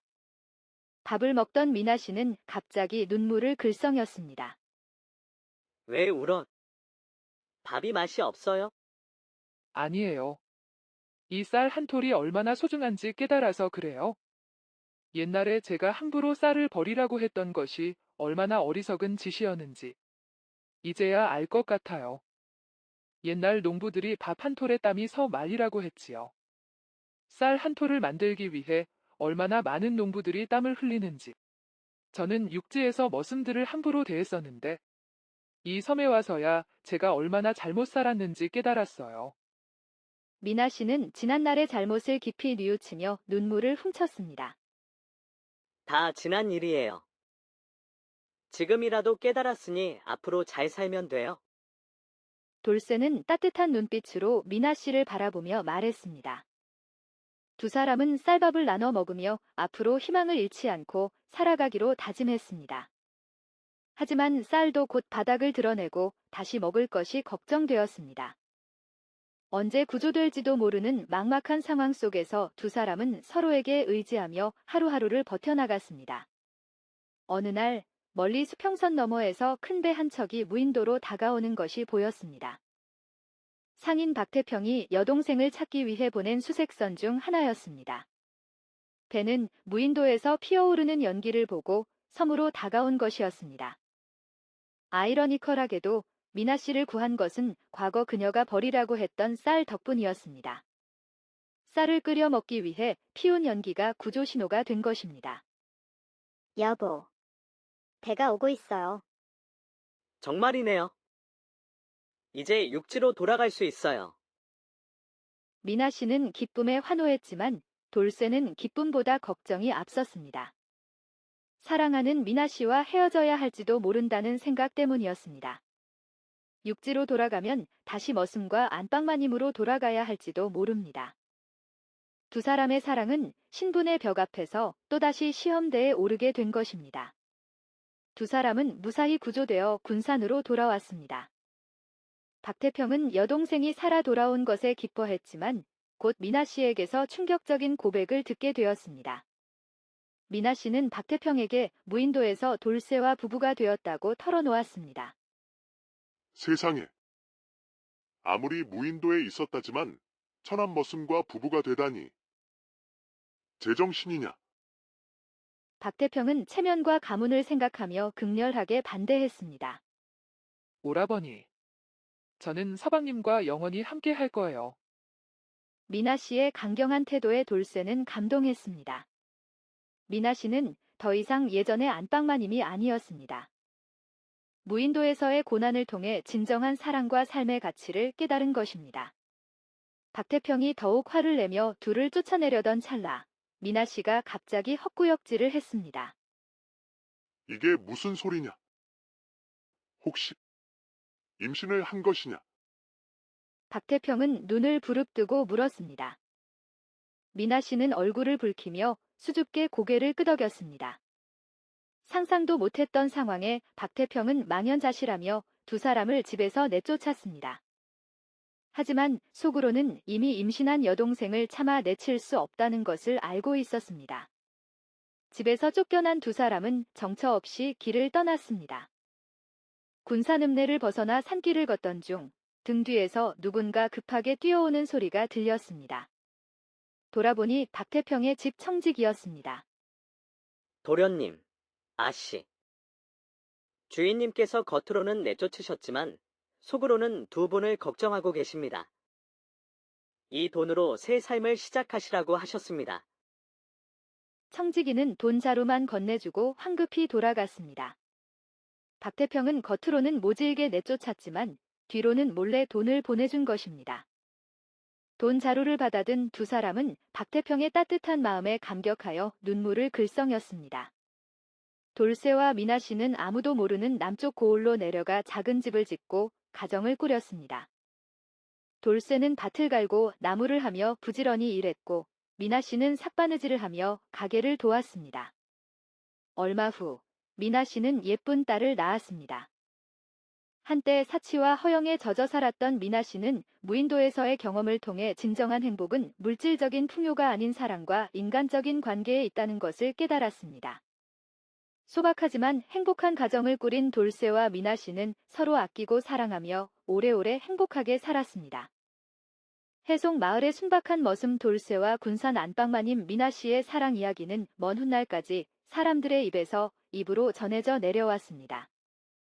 옛날 아주 먼 옛날 깊은 산과 푸른 바다가 맞닿은 동해안의 작은 어촌 마을, 해송 마을에 돌쇠라는 순박한 머슴이 살았습니다. 돌쇠는 어린 나이에 부모를 여의고 홀로 남겨졌습니다. 마을 어귀에 노 양반댁으로 맡겨진 돌쇠는 비록 따뜻한 가족의 정은 모르고 자랐지만 심성이 착하고 굳세었습니다. 양반댁에서는 온갖 굳은 일을 도맡아 했지만 불평 한마디 없이 묵묵히 일했습니다. 타고난 힘도 장사인데다 성실하기까지 하여 주인집 노 양반의 칭찬이 끊이지 않았습니다. 돌쇠는 고된 머슴살이 속에서도 늘 웃음을 잃지 않았습니다. 맑은 하늘을 올려다보거나 파도치는 바다를 바라볼 때면 가슴속 깊은 곳에서 희망이 샘솟는 듯 했습니다. 그러던 어느 해 해송 마을에 흉년이 들고 노 양반 댁마저 기울기 시작했습니다. 설상가상으로 집안에 불미스러운 일까지 겹치면서 결국 노 양반 댁은 몰락하고 말았습니다. 하루아침에 돌쇠는 길거리에 나앉게 되었습니다. 막막한 심정에 휩싸인 돌쇠는 며칠을 시름시름 앓았습니다. 하지만 이대로 주저앉을 수는 없었습니다. 돌쇠는 새로운 일자리를 찾아 떠나기로 결심했습니다. 정든 해송 마을을 뒤로하고 무작정 큰 도시 한양으로 향했습니다. 한양으로 가는 길은 멀고도 험했습니다. 산을 넘고 물을 건너 며칠을 걸었을까 돌쇠는 충청도의 한 바닷가 마을 군산에 도착했습니다. 해는 뉘엿뉘엿 서산으로 기울고 배에서는 꼬르륵 소리가 요란하게 울었습니다. 군산은 꽤 번성한 항구 도시였습니다. 돌쇠는 마을에서 제일 크고 으리으리해 보이는 기와집 대문 앞에서 망설이다 용기를 내어 문고리를 두드렸습니다. 계십니까? 지나가던 길손인데 혹시 하룻밤만 묵어갈 수 있을까요? 누구냐? 곧이어 굳게 닫힌 대문이 삐걱 열리더니 험상궂은 인상의 사내가 퉁명스럽게 물었습니다. 무슨 일로 찾아왔느냐? 저는 해송 마을에서 머슴살이 하던 돌쇠라고 합니다. 한양으로 가는 길에 날이 저물어 염치 없지만 하룻밤만 묵어가도 될는지. 돌쇠는 최대한 공손하게 말했습니다. 사내는 돌쇠를 위아래로 훑어보더니 코웃음을 쳤습니다. 흥, 거렁뱅이 같은 놈이 네 집 문턱을 넘보느냐. 어서 썩 꺼지지 못할까. 사내가 문을 쾅 닫으려는 순간 안에서 날카로운 여자의 목소리가 들려왔습니다. 잠깐. 거기 누구냐? 문 열어라. 방금 전과는 전혀 다른 콧대 높은 목소리였습니다. 사내는 움찔하며 황급히 문을 활짝 열었습니다. 화려한 비단옷을 입은 여인이 싸늘한 표정으로 서 있었습니다. 그녀가 바로 이 집 안주인 박태평이라는 거상의 여동생이자 젊은 과부인 미나 씨였습니다. 미나 씨는 오빠 박태평 덕분에 호화로운 생활을 누리고 있었지만 성격은 몹시 괴팍하고 심술궂었습니다. 젊은 나이에 남편을 잃고 과부가 되었지만 슬픔에 잠기기보다는 오빠 집에서 안방마님처럼 군림하며 사치스러운 생활을 즐겼습니다. 마을 사람들은 그녀의 횡포에 혀를 내두르며 감히 눈도 제대로 마주치지 못했습니다. 미나 씨는 돌쇠를 아래 위로 훑어보더니 퉁명스럽게 말했습니다. 객은 어디서 왔느냐? 예, 저는 해송 마을에서 왔습니다. 머슴이라고? 흥, 꼴이 꽤 튼튼해 보이는구나. 우리 집 하인들은 죄다 군뱅이 같아서 답답하던 참인데. 미나 씨는 음흉한 미소를 지으며 말했습니다. 객, 마침 잘 왔으니 밥값이라도 하고 가거라. 내 심부름 하나만 해주겠느냐? 돌쇠는 영문도 모른 채 얼떨떨하게 고개를 끄덕였습니다. 미나 씨는 돌쇠를 집 안으로 데려갔습니다. 저녁상을 푸짐하게 차려주고 값비싼 술까지 권했습니다. 고픈 배를 채우고 술까지 마시니 돌쇠는 긴장이 풀리고 마음이 놓였습니다. 객, 내 부탁은 그리 어려운 것이 아니다. 저 산 너머 마을에 사는 김선달이라는 사람에게 돈 500냥만 전해주면 된다. 미나 씨는 돈 괴짝을 가리키며 말했습니다. 내일 아침 일찍 떠나거라. 길눈이 어두우면 하인을 붙여줄 터이니. 돌쇠는 순순히 미나 씨의 말을 따랐습니다. 술 기운에 정신이 몽롱했지만 왠지 모르게 불안한 기분이 들었습니다. 하지만 미나 씨의 친절한 태도에 경계를 풀고 말았습니다. 다음 날 아침, 미나 씨는 돌쇠에게 아침밥을 푸짐하게 차려주고 하인 봉필을 시켜 산길을 안내하게 했습니다. 봉필은 험한 산길을 앞장서서 걸으며 쉴 새 없이 김선달에 대한 험담을 늘어놓았습니다. 그 김선달이라는 자는 아주 악독한 놈입니다요. 돈을 빌려가면 갚을 생각도 않고 오히려 큰 소리를 친다지 뭡니까? 아쉽게서도 골머리를 앓고 계시다오. 봉필의 말을 들으니 돌쇠는 김선달이라는 자가 더욱 미심쩍었습니다. 한참을 걷던 중 봉필은 갑자기 배가 아프다며 꾀병을 부렸습니다. 아이고, 배야.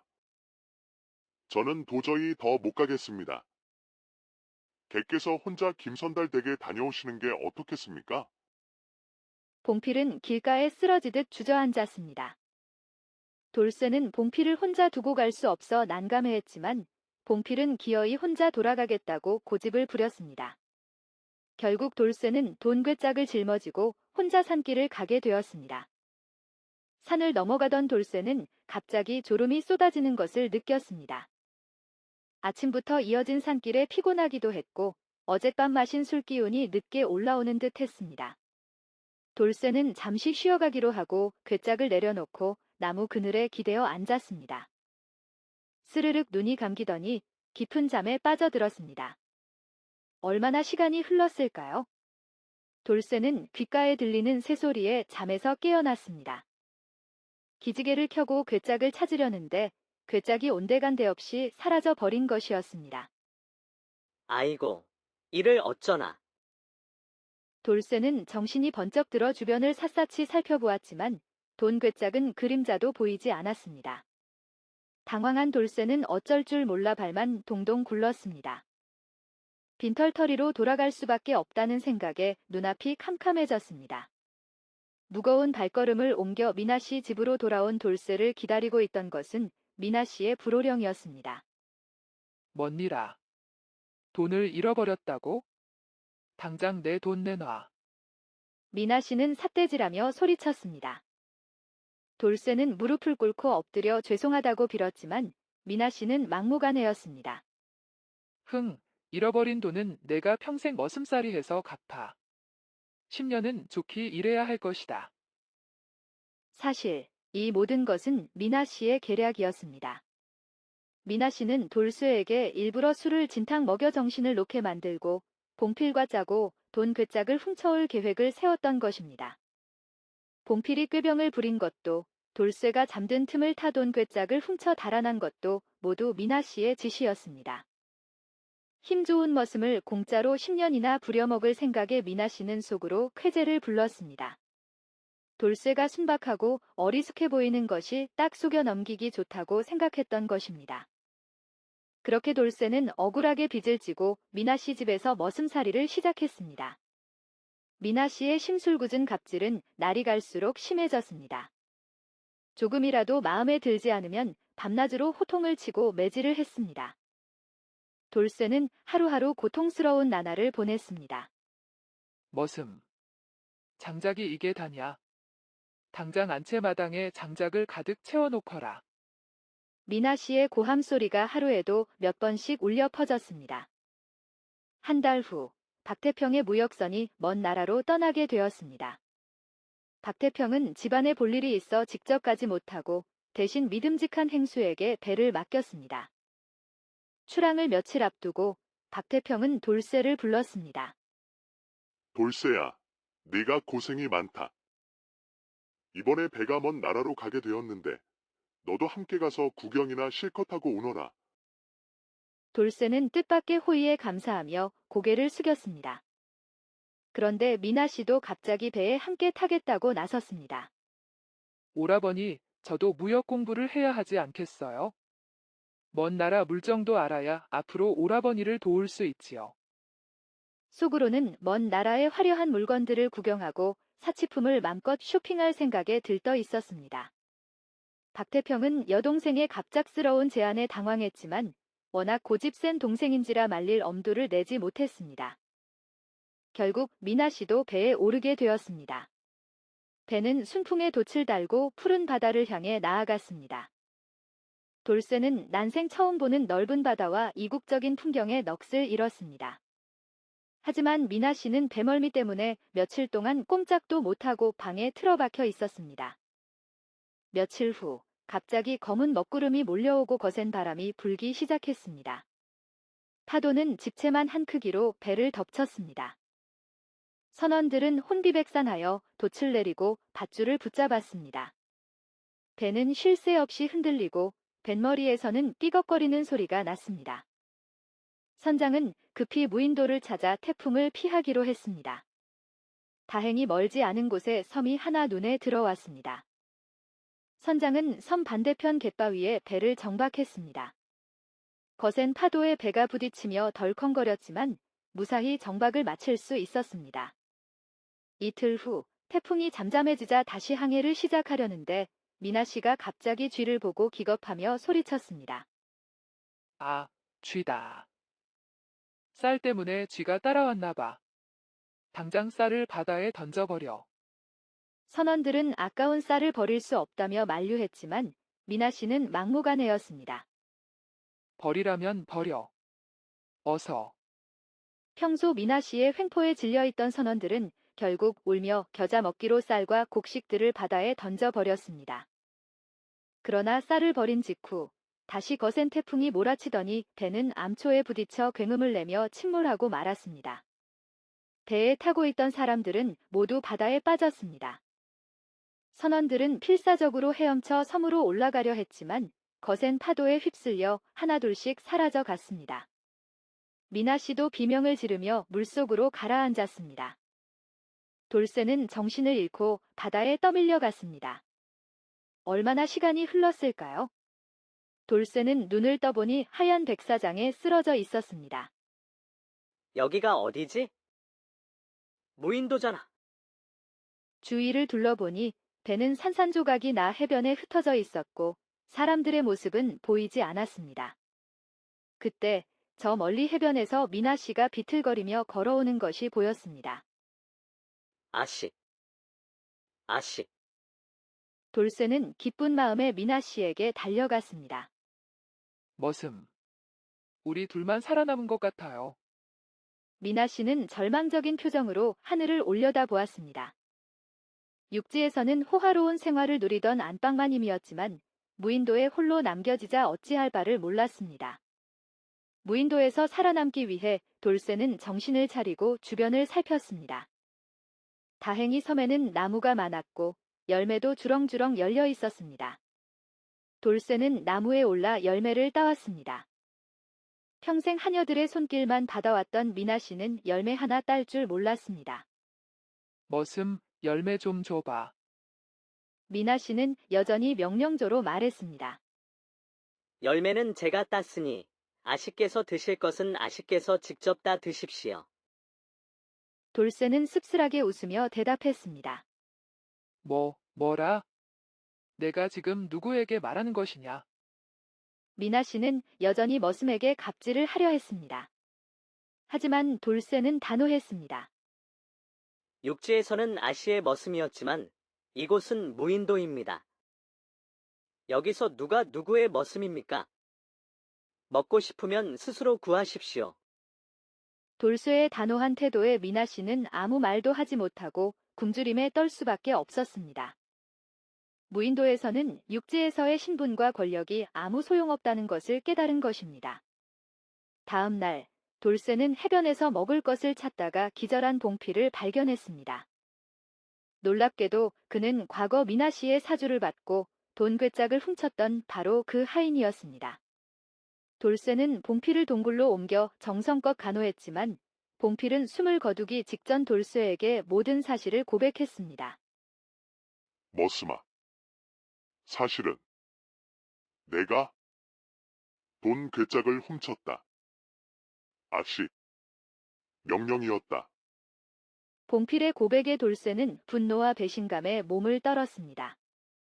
순박했던 돌쇠도 미나 씨의 악랄한 계략에 치를 떨었습니다. 그때부터 돌쇠는 미나 씨에게 철저히 냉담하게 대했습니다. 최소한의 먹을 것만 나눠주고 말도 섞지 않았습니다. 미나 씨는 굶주림과 외로움에 지쳐 점점 초췌해져 갔습니다. 어느 날 해변으로 낡은 솥단지가 떠내려왔습니다. 배에서 싣고 왔던 솥단지였습니다. 돌쇠는 솥단지를 주워와 땔감을 모아 불을 피우고 직접 만든 작살로 물고기를 잡고 더들로와 토끼를 잡았습니다. 솥에 물을 끓여 토끼고기를 삶고 물고기를 구워 저녁 식사를 준비했습니다. 무인도에 와서 처음으로 제대로 된 음식을 해 먹는 것이었습니다. 고소한 냄새가 풍겨오자 미나 씨는 굶주린 배를 움켜쥐고 돌쇠에게 다가갔습니다. 머슴, 나도 고기 좀 주면 안 되겠니? 돌쇠는 냉정하게 고개를 저었습니다. 드릴 고기가 없습니다. 아씨께서 직접 잡아 드십시오. 미나 씨는 서러움에 눈물을 글썽였지만 돌쇠는 눈길조차 주지 않았습니다.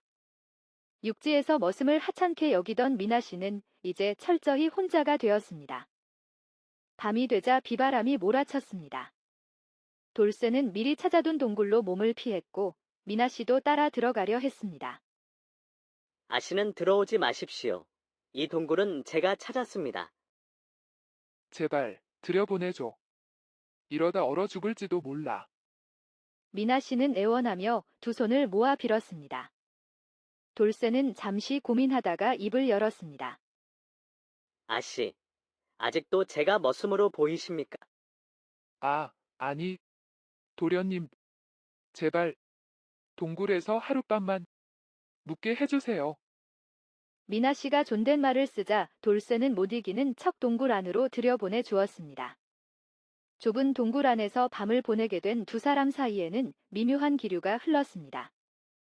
미나 씨는 처음으로 돌쇠를 도련님이라고 불렀습니다.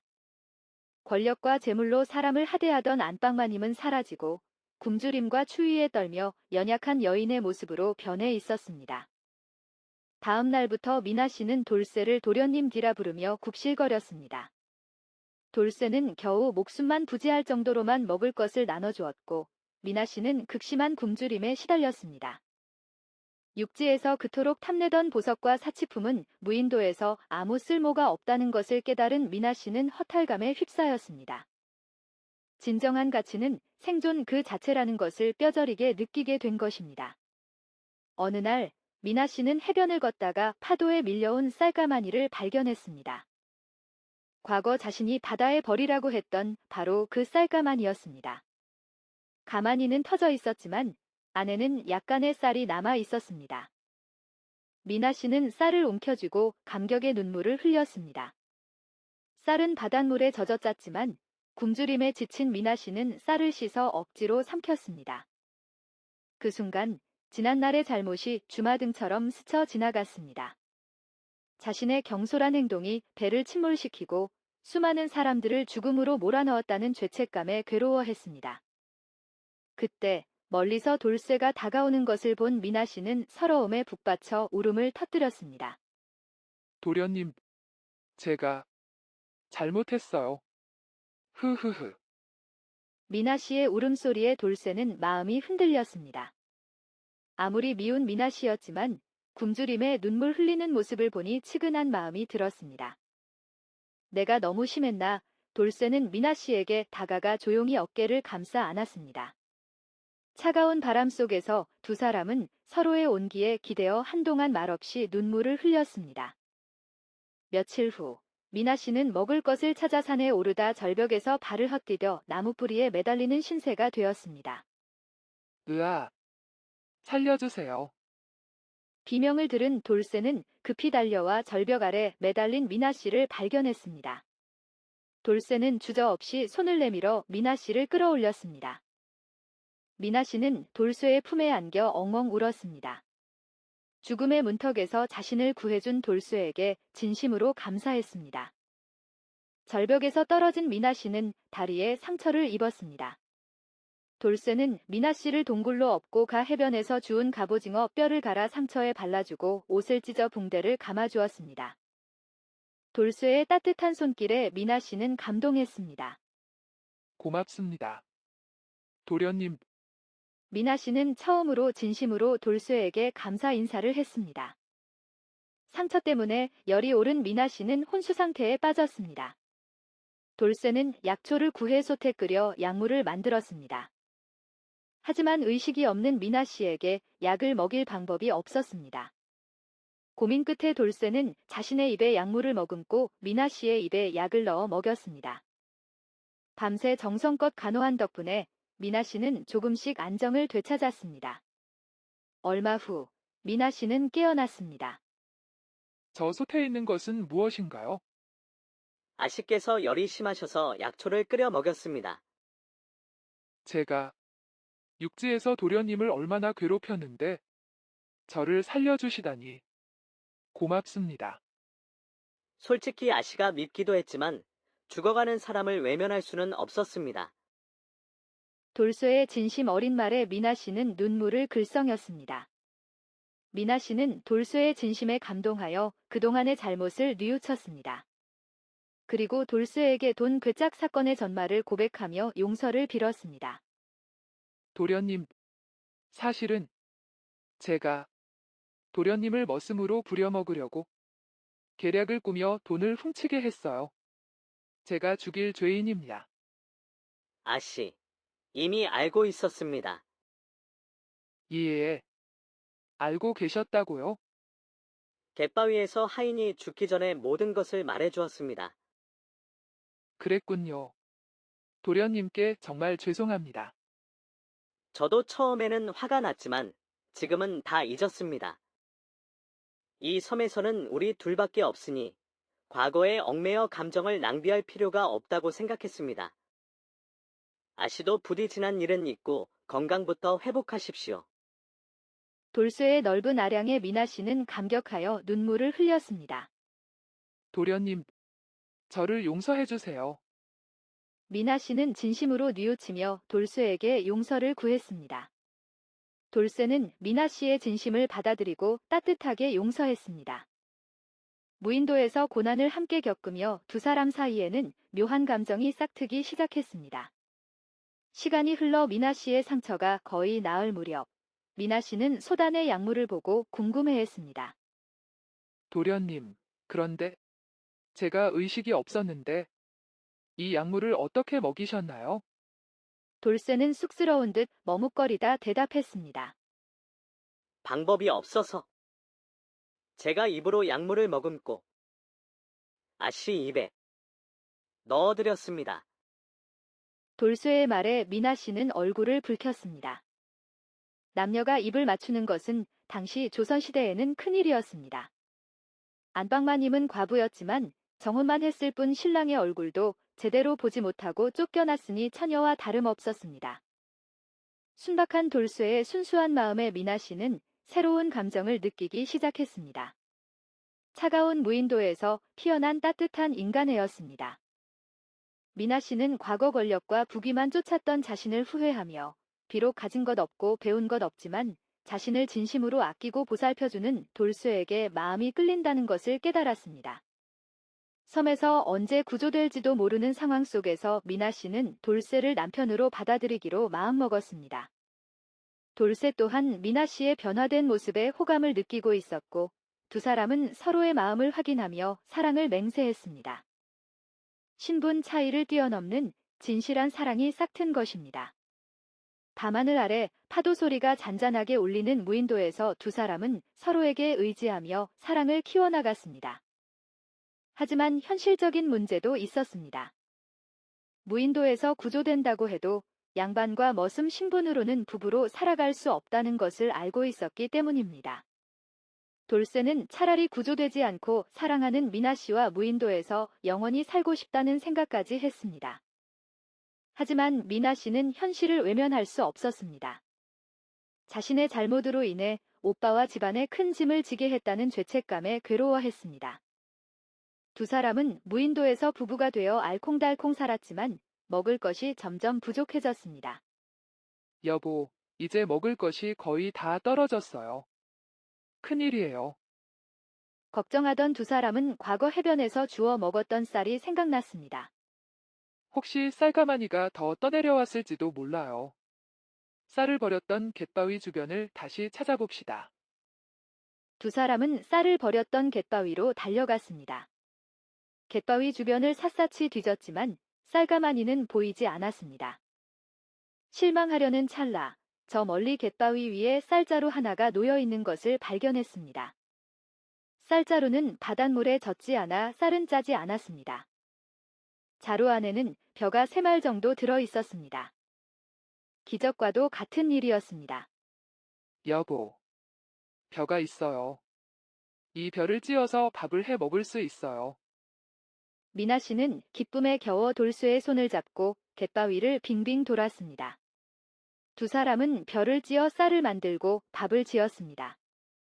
무인도에 표류한 후 처음으로 맛보는 흰쌀밥은 그 어떤 음식보다 꿀맛 같았습니다. 눈물 젖은 쌀밥이었지만 그 맛은 세상 어떤 진미와도 비교할 수 없었습니다. 밥을 먹던 미나 씨는 갑자기 눈물을 글썽였습니다. 왜 울어? 밥이 맛이 없어요? 아니에요. 이 쌀 한 톨이 얼마나 소중한지 깨달아서 그래요. 옛날에 제가 함부로 쌀을 버리라고 했던 것이 얼마나 어리석은 짓이었는지 이제야 알 것 같아요. 옛날 농부들이 밥 한 톨에 땀이 서 말이라고 했지요. 쌀 한 톨을 만들기 위해 얼마나 많은 농부들이 땀을 흘리는지. 저는 육지에서 머슴들을 함부로 대했었는데 이 섬에 와서야 제가 얼마나 잘못 살았는지 깨달았어요. 미나 씨는 지난날의 잘못을 깊이 뉘우치며 눈물을 훔쳤습니다. 다 지난 일이에요. 지금이라도 깨달았으니 앞으로 잘 살면 돼요. 돌쇠는 따뜻한 눈빛으로 미나 씨를 바라보며 말했습니다. 두 사람은 쌀밥을 나눠 먹으며 앞으로 희망을 잃지 않고 살아가기로 다짐했습니다. 하지만 쌀도 곧 바닥을 드러내고 다시 먹을 것이 걱정되었습니다. 언제 구조될지도 모르는 막막한 상황 속에서 두 사람은 서로에게 의지하며 하루하루를 버텨나갔습니다. 어느 날 멀리 수평선 너머에서 큰 배 한 척이 무인도로 다가오는 것이 보였습니다. 상인 박태평이 여동생을 찾기 위해 보낸 수색선 중 하나였습니다. 배는 무인도에서 피어오르는 연기를 보고 섬으로 다가온 것이었습니다. 아이러니컬하게도 미나 씨를 구한 것은 과거 그녀가 버리라고 했던 쌀 덕분이었습니다. 쌀을 끓여 먹기 위해 피운 연기가 구조 신호가 된 것입니다. 여보, 배가 오고 있어요. 정말이네요. 이제 육지로 돌아갈 수 있어요. 미나 씨는 기쁨에 환호했지만 돌쇠는 기쁨보다 걱정이 앞섰습니다. 사랑하는 미나 씨와 헤어져야 할지도 모른다는 생각 때문이었습니다. 육지로 돌아가면 다시 머슴과 안방마님으로 돌아가야 할지도 모릅니다. 두 사람의 사랑은 신분의 벽 앞에서 또다시 시험대에 오르게 된 것입니다. 두 사람은 무사히 구조되어 군산으로 돌아왔습니다. 박태평은 여동생이 살아 돌아온 것에 기뻐했지만 곧 미나 씨에게서 충격적인 고백을 듣게 되었습니다. 미나 씨는 박태평에게 무인도에서 돌쇠와 부부가 되었다고 털어놓았습니다. 세상에. 아무리 무인도에 있었다지만 천한 머슴과 부부가 되다니. 제정신이냐? 박태평은 체면과 가문을 생각하며 극렬하게 반대했습니다. 오라버니. 저는 서방님과 영원히 함께 할 거예요. 미나 씨의 강경한 태도에 돌쇠는 감동했습니다. 미나 씨는 더 이상 예전의 안방마님이 아니었습니다. 무인도에서의 고난을 통해 진정한 사랑과 삶의 가치를 깨달은 것입니다. 박태평이 더욱 화를 내며 둘을 쫓아내려던 찰나 미나 씨가 갑자기 헛구역질을 했습니다. 이게 무슨 소리냐? 혹시 임신을 한 것이냐? 박태평은 눈을 부릅뜨고 물었습니다. 미나 씨는 얼굴을 붉히며 수줍게 고개를 끄덕였습니다. 상상도 못했던 상황에 박태평은 망연자실하며 두 사람을 집에서 내쫓았습니다. 하지만 속으로는 이미 임신한 여동생을 차마 내칠 수 없다는 것을 알고 있었습니다.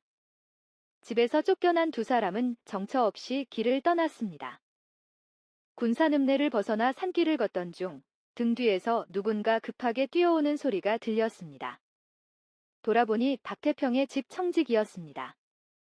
도련님, 아씨. 주인님께서 겉으로는 내쫓으셨지만 속으로는 두 분을 걱정하고 계십니다. 이 돈으로 새 삶을 시작하시라고 하셨습니다. 청지기는 돈 자루만 건네주고 황급히 돌아갔습니다. 박태평은 겉으로는 모질게 내쫓았지만 뒤로는 몰래 돈을 보내준 것입니다. 돈 자루를 받아든 두 사람은 박태평의 따뜻한 마음에 감격하여 눈물을 글썽였습니다. 돌쇠와 미나 씨는 아무도 모르는 남쪽 고을로 내려가 작은 집을 짓고 가정을 꾸렸습니다. 돌쇠는 밭을 갈고 나무를 하며 부지런히 일했고 미나 씨는 삭바느질을 하며 가게를 도왔습니다. 얼마 후 미나 씨는 예쁜 딸을 낳았습니다. 한때 사치와 허영에 젖어 살았던 미나 씨는 무인도에서의 경험을 통해 진정한 행복은 물질적인 풍요가 아닌 사랑과 인간적인 관계에 있다는 것을 깨달았습니다. 소박하지만 행복한 가정을 꾸린 돌쇠와 미나 씨는 서로 아끼고 사랑하며 오래오래 행복하게 살았습니다. 해송 마을의 순박한 머슴 돌쇠와 군산 안방마님 미나 씨의 사랑 이야기는 먼 훗날까지 사람들의 입에서 입으로 전해져 내려왔습니다. 옛날 아주 먼 옛날 깊은 산과 푸른 바다가 맞닿은 동해안의 작은 어촌 마을 해송 마을에 돌쇠라는 순박한 머슴이 살았습니다. 돌쇠는 어린 나이에 부모를 여의고 홀로 남겨졌습니다. 마을 어귀의 노 양반댁으로 맡겨진 돌쇠는 비록 따뜻한 가족의 정은 모르고 자랐지만 심성이 착하고 굳세었습니다. 양반댁에서는 온갖 굳은 일을 도맡아 했지만 불평 한마디 없이 묵묵히 일했습니다. 타고난 힘도 장사인데다 성실하기까지 하여 주인집 노 양반의 칭찬이 끊이지 않았습니다. 돌쇠는 고된 머슴살이 속에서도 늘 웃음을 잃지 않았습니다. 맑은 하늘을 올려다보거나 파도치는 바다를 바라볼 때면 가슴속 깊은 곳에서 희망이 샘솟는 듯 했습니다. 그러던 어느 해, 해송 마을에 흉년이 들고 노 양반댁마저 기울기 시작했습니다. 설상가상으로 집안의 불미스러운 일까지 겹치면서 결국 노 양반댁은 몰락하고 말았습니다. 하루아침에 돌쇠는 길거리에 나앉게 되었습니다. 막막한 심정에 휩싸인 돌쇠는 며칠을 시름시름 앓았습니다. 하지만 이대로 주저앉을 수는 없었습니다. 돌쇠는 새로운 일자리를 찾아 떠나기로 결심했습니다. 정든 해송 마을을 뒤로하고 무작정 큰 도시 한양으로 향했습니다. 한양으로 가는 길은 멀고도 험했습니다. 산을 넘고 물을 건너 며칠을 걸었을까 돌쇠는 충청도의 한 바닷가 마을 군산에 도착했습니다. 해는 뉘엿뉘엿 서산으로 기울고 배에서는 꼬르륵 소리가 요란하게 울었습니다. 군산은 꽤 번성한 항구 도시였습니다. 돌쇠는 마을에서 제일 크고 으리으리해 보이는 기와집 대문 앞에서 망설이다 용기를 내어 문고리를 두드렸습니다. 계십니까? 지나가던 길손인데 혹시 하룻밤만 묵어갈 수 있을까요? 누구냐? 곧이어 굳게 닫힌 대문이 삐걱 열리더니 험상궂은 인상의 사내가 퉁명스럽게 물었습니다. 무슨 일로 찾아왔느냐? 저는 해송 마을에서 머슴살이 하던 돌쇠라고 합니다. 한양으로 가는 길에 날이 저물어 염치 없지만 하룻밤만 묵어가도 될는지. 돌쇠는 최대한 공손하게 말했습니다. 사내는 돌쇠를 위아래로 훑어보더니 코웃음을 쳤습니다. 흥, 거렁뱅이 같은 놈이 네 집 문턱을 넘보느냐? 어서 썩 꺼지지 못할까? 사내가 문을 쾅 닫으려는 순간 안에서 날카로운 여자의 목소리가 들려왔습니다. 잠깐. 거기 누구냐? 문 열어라. 방금 전과는 전혀 다른 콧대 높은 목소리였습니다. 사내는 움찔하며 황급히 문을 활짝 열었습니다. 화려한 비단옷을 입은 여인이 싸늘한 표정으로 서 있었습니다. 그녀가 바로 이 집 안주인 박태평이라는 거상의 여동생이자 젊은 과부인 미나 씨였습니다. 미나 씨는 오빠 박태평 덕분에 호화로운 생활을 누리고 있었지만 성격은 몹시 괴팍하고 심술궂었습니다. 젊은 나이에 남편을 잃고 과부가 되었지만 슬픔에 잠기기보다는 오빠 집에서 안방마님처럼 군림하며 사치스러운 생활을 즐겼습니다. 마을 사람들은 그녀의 횡포에 혀를 내두르며 감히 눈도 제대로 마주치지 못했습니다. 미나 씨는 돌쇠를 아래 위로 훑어보더니 퉁명스럽게 말했습니다. 객은 어디서 왔느냐? 예, 저는 해송 마을에서 왔습니다. 머슴이라고? 흥, 꼴이 꽤 튼튼해 보이는구나. 우리 집 하인들은 죄다 군뱅이 같아서 답답하던 참인데. 미나 씨는 음흉한 미소를 지으며 말했습니다. 객,